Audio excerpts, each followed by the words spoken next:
the stories, the journey, the wild behind the scenes, and much more.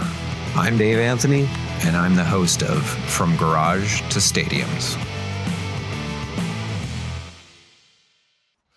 How did they all meet and come together? It's kind of an interesting story. Was there two bands and they merged? And could you just tell us a little bit about that? Well, they were a band called Smile. Brian May and Roger Taylor had a group called Smile with another guy who was a singing bass player called Tim Staffel. And they did, I mean, they were trios. So a bit like the Hendrix Experience or Cream. That stuff was very big in the late 60s. I mean, they supported Pink Floyd.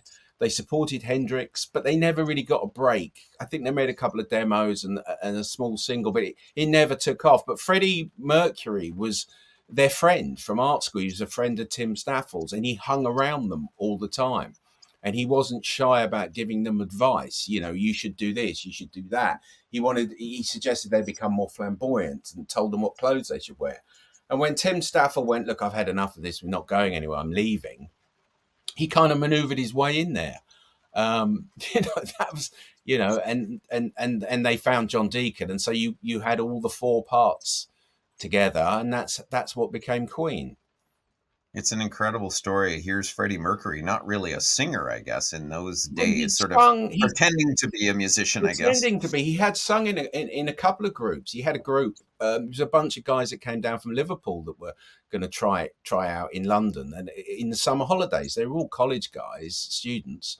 And he talked his way into them. I mean, his singing was not great. I mean, there's a great description that Roger Taylor talks about Freddie Mercury. He stopped saying it now, I think, but he did say it a lot a few years ago. He said he sounded like a powerful bleating sheep. You know, he hadn't, and the point is he had power in his voice, but he hadn't learned to train it yet. And people don't come out of the blocks fully formed. He's not Freddie Mercury yet. He's still Farouk Bulsara. He's calling himself Freddie Bulsara. But he is almost like a triumph of will over anything. He wanted to be a rock star. He wanted to be a singer. He wanted it more than anything else. Brian May could have become an astronomer. Roger Taylor could have become a doctor or a dentist.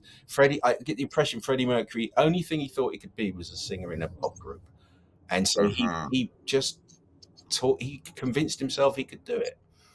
You tell an interesting anecdote in your Freddie Mercury book about Freddie being in art college, and a young singer named David Bowie comes to sing at the college, and he's an unknown. He's barely known, and Freddie helps set up tables so that Bowie can stand on a table because there's no stage in the cafeteria. In the cafeteria at Ealing Art College, that's right. Yeah, he put the tables together. He was a roadie effectively for David Bowie. What he did as well is that whenever anyone came to the college, I mean, a band called Chicken Shack came along that had Christine McVie that later ended up in Fleetwood Mac.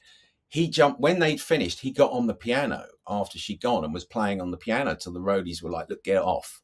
You know, who the hell are you? Get off. You know, he hustled anyone that came in that college.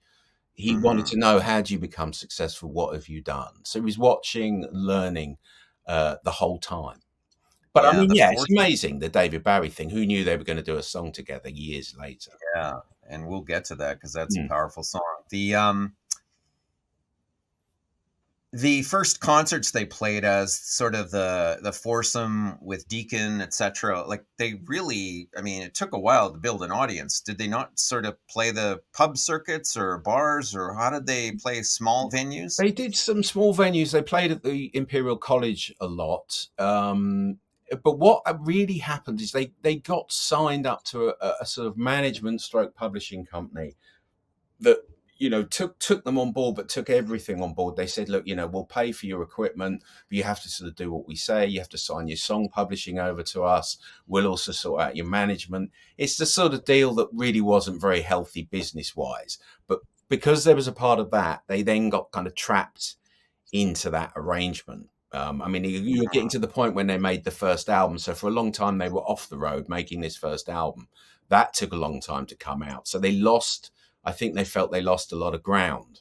But they did do the thing, going up and down the country in vans, playing, you know, in a van, playing some pretty poor gigs.